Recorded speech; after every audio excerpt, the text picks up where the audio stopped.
గారికి కాదు, డైరెక్టర్ మూర్తి గారికి నేను ఇచ్చేస్తున్నాను mic. Thank you my dear colleague journalist. First మాట్లాడిన ప్రొడ్యూసర్ కుమారాజు కూడా జర్నలిస్టే, అందుకని ఆయన అంత స్లోగా మాట్లాడాడు. క్వశ్చన్లు అడగడమే తప్ప ఎప్పుడు మీడియాని అడ్రస్ చేయలేదు కాబట్టి కన్ఫ్యూజ్ అయ్యాడు. ఆయన కూడా సీనియర్ జర్నలిస్ట్. ఖమ్మం జిల్లాలో వాళ్ళ ఊర్లో పెట్టాడు, స్టేట్ బ్యూరో వరకు. హీరో రోహిత్ గారు ప్రచారంలో ఉన్నారు తిరుపతిలో, అందుకని రాలేకపోయారు. యాక్చువల్ వచ్చి మిమ్మల్ని అడ్రస్ చేసి మళ్ళీ వెళ్దాం అనుకున్నారు, కానీ కొంచెం ఫ్లైట్ ఇవన్నీ కూడా ఇష్యూస్ అయ్యాయి. అందుకని హీరో గారు మీ అందరికీ కూడా థ్యాంక్స్ చెప్పమన్నారు. లేకపోతే మన దగ్గర ఉండేవారు, ఇప్పుడు మీటింగ్లో ఉన్నారు, సో అందుకని రాలేకపోయారు.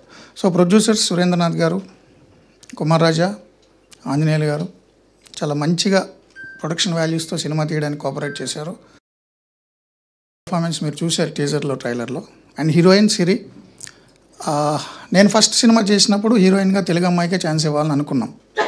ప్రొడ్యూసర్స్తో అదే మాట్లాడా, హీరో గారితో కూడా అదే మాట్లాడా. ఎందుకంటే నేను గతంలో అనేక డిబేట్స్ చేసినప్పుడు చాలా చర్చలు వచ్చాయి.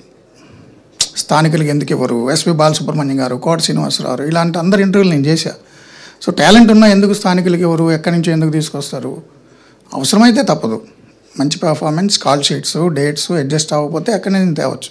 ఛాన్స్ ఉండి కూడా తెలుగు వారికి ఎందుకు ఇవ్వరు అని ఇంటర్వ్యూలు చేసిన వ్యక్తిగా నా మైండ్లో ఉంది ఫస్ట్ తెలుగు అమ్మాయికి ఇవ్వాలని. అందుకని సిరిని సెలెక్ట్ చేసుకున్నాం. ఆమె ఆస్ట్రేలియాలో ఎంఎస్ చేసింది, అందుకని సిరిని తీసుకున్నాం. రెండు చిన్ను మీరు చెప్పినట్టు దినేష్ తేజ్ మంచి లో అది డెబ్యూ అరంగేట్రం. కానీ సినిమా యాక్ట్ చేశాం. అప్పటి నుంచి నాకు బాగా క్లోజ్ తమ్ముళ్ళు అంటాడు. చిన్ను చెప్పినట్టుగా నేను ఫోన్ చేసి మనం చేస్తున్నామన్నాము. ఆయన ఫస్ట్ లుక్ చూసి నన్ను విష్ చేసినప్పుడు మనం చేస్తున్నాంలే నీకు తెలియదు అన్న. సెట్కి వచ్చిందా స్టోరీ చెప్పా. సో నన్ను నమ్మి క్యారెక్టర్ చేశాడు, చాలా బాగా చేశాడు. సో అజయ్ ఘోష్ గారు, అజయ్ గారు, పృథ్వీ గారు, సచిన్ కేడేకర్, జిషు సేన్ గుప్తా, ఇంద్రజ గారు, ఉదయ్ భాన్ గారు, సప్తగిరి, చాలామంది ఆర్టిస్టులు ఉన్నారు. చాలామంది ఆర్టిస్టులు మంచి పెర్ఫార్మెన్స్ ఇచ్చారు. సో వాళ్ళందరూ సీనియర్లు. ప్రొడ్యూసర్స్ కానీ, అండ్ కో డైరెక్టర్ సుబ్బారావు కానీ, డిఓపి నాని కానీ, ఆర్ట్ కిరణ్ గారు కానీ, మ్యూజిక్ సాగర్ కానీ, ఎడిటర్ రవితేజ గిరిజాలు కానీ, అందరూ కూడా వాళ్ళ వాళ్ళ రంగాల్లో లబ్ధ ప్రతిష్టలు. కాబట్టి ఎన్టీఆర్ యూనిట్లో జూనియర్ మోస్ట్ నేను, డైరెక్షన్ ఫస్ట్ ఫిలిం. సో నా పని ఈజీ అవ్వడానికి కారణం వాళ్ళందరూ సీనియర్లు, చాలా బాగా చేశారు. టీజర్ చూశారు, ట్రైలర్ చూశారు, రేపు సినిమా కూడా చూస్తారు.